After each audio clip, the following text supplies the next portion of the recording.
Alors bonjour, pour aujourd'hui, le leadership tips va porter sur un trait ou quelques traits de la personnalité d'un leader et particulièrement d'un leader chrétien, toujours basé sur la méditation du livre de, de Néhémie.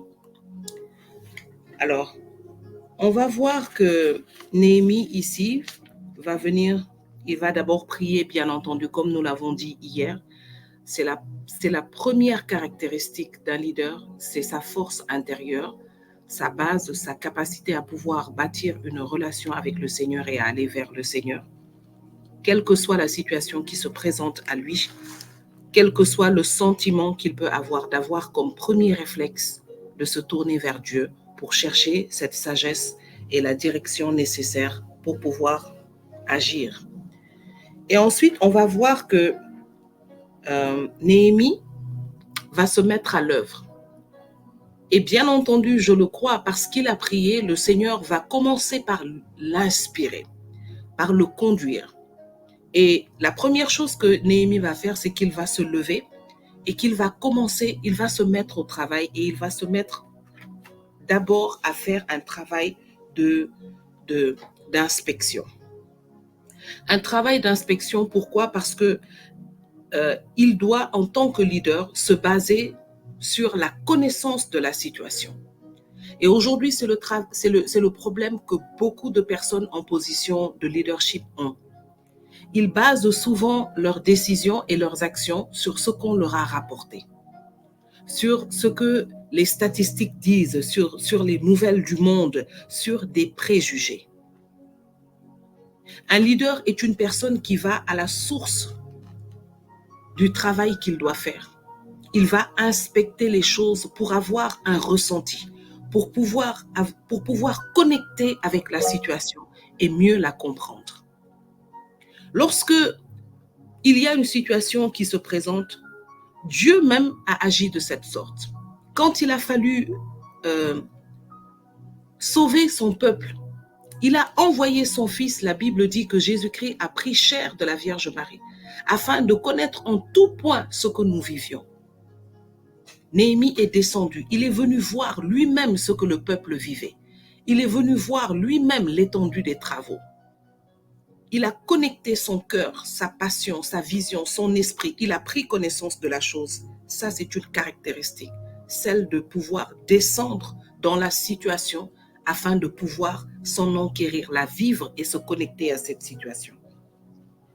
La deuxième chose très importante, c'est qu'une fois qu'il a pu connecter avec la situation, une fois qu'il a pu reprendre contact avec les personnes qu'il est censé diriger, à partir seulement de ce moment, il a pu parler de sa vision. Il a pu partager ce que le Seigneur lui avait mis à cœur.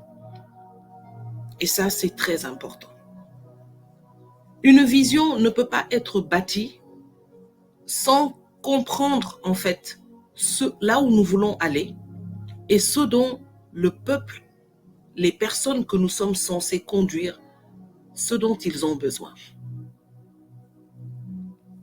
Ensuite, une fois qu'il a pris connaissance de tout ça, il va délivrer maintenant sa vision. Et nous allons voir qu'il va s'adresser d'abord aux responsables. Il va les rassembler et il va leur parler de la situation. C'est-à-dire, il va les reconnecter eux-mêmes avec une réalité. Une réalité peut-être que dans laquelle ils étaient, mais qu'ils ont fini par s'accommoder. Parce qu'ils étaient dans cette ville qui était complètement en ruine sans vraiment être dérangés. Alors Néhémie va adopter une méthode de communication très moderne qui est utilisée même aujourd'hui.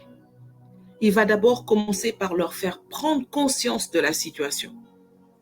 Et ensuite, il va toucher leur sensibilité. Il va leur parler dans un sens où il va susciter leur engouement. Il va les motiver véritablement. Exactement comme ce que nous voyons aujourd'hui, les grands leaders qui parviennent à à emmener des foules avec eux pour faire de grandes œuvres. Quand Néhémie va leur parler, il va leur dire « reconstruisons le rempart ». Il va utiliser le nous inclusif afin de leur montrer que je suis avec vous. Je suis pour vous. Dans les capsules précédentes, on avait cité une citation très célèbre de John Maxwell qui disait que les gens ne se soucient pas de combien vous savez ou de combien vous pouvez, jusqu'à ce qu'ils sachent combien vous vous souciez d'eux. Et donc, le mode de communication est très important pour un leader. Quelle que soit la sphère de leadership, la sphère où s'étend notre leadership, que ce soit dans notre famille, que ce soit dans le lieu du travail, les gens que le Seigneur place sous notre influence ont besoin de sentir que nous sommes avec eux, ont besoin de sentir que nous marchons avec eux, que nous travaillons à leur cause. Ce n'est qu'à partir de ce moment qu'ils peuvent adhérer à notre vision et c'est à partir de ce moment que se raffermit notre leadership.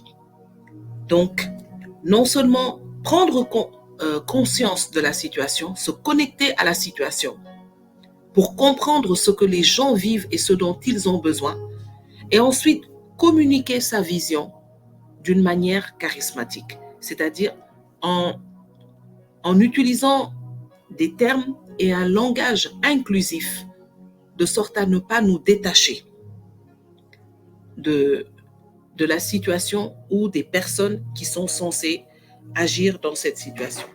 Donc, la communication. Non seulement la communication, mais être un bon communicateur.